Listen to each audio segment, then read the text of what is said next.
Every Sunday, millions of people recite a prayer asking for God's kingdom to come to earth.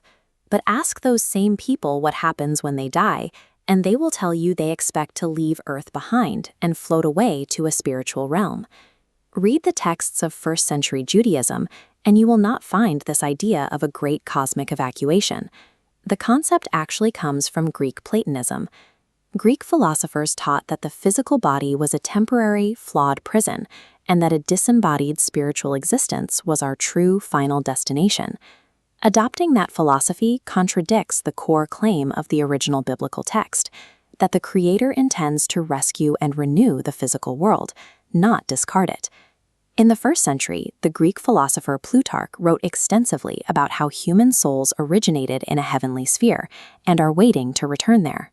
Over the following centuries, as the early church expanded outward into the Roman Empire, that Hellenistic way of thinking slowly saturated Western theology, displacing the original Jewish worldview. To understand what the authors were actually trying to say, we have to strip away that Greek filter and look at the texts exactly how a first-century audience would have heard them. Look at the accounts of the resurrection. In the four Gospels, Jesus rising from the dead is described as a physical, historical event. He isn't a ghost, and he isn't handing out tickets to a distant spiritual realm. He returns in a transformed physical body. For the original writers, this event was the physical launch of the new creation breaking into human history. To understand how they processed this, look at the ancient Jewish concept of the temple. A temple was understood as the exact geographic coordinate where God's dimension and human reality perfectly overlapped. When Jesus claimed to be the ultimate temple, he was saying that in his physical body, heaven had permanently collided with earth. This changes how we read specific passages. Take the famous line in the Gospel of John where Jesus promises to prepare mansions or dwelling places for his followers. The original Greek word used in that sentence is monē. This diagram illustrates what monē actually means. It is a temporary wayside inn or a resting place on a long journey, not a final destination. The traveler rests and then continues. The journey ultimately concludes by returning to the starting point. The text is describing a state where those who have died are resting securely with God right now, but they are waiting to return for the final physical renewal of the earth. You see a similar misunderstanding with the text in 1 Thessalonians, where Paul describes believers being caught up in the clouds to meet the Lord in the air. Paul was employing an analogy based on a well-known first-century Roman civic practice. When an emperor made a state visit to a colony, the leading citizens would travel out onto the road to meet him. They didn't meet the emperor on the road and then ride off into the sunset with him.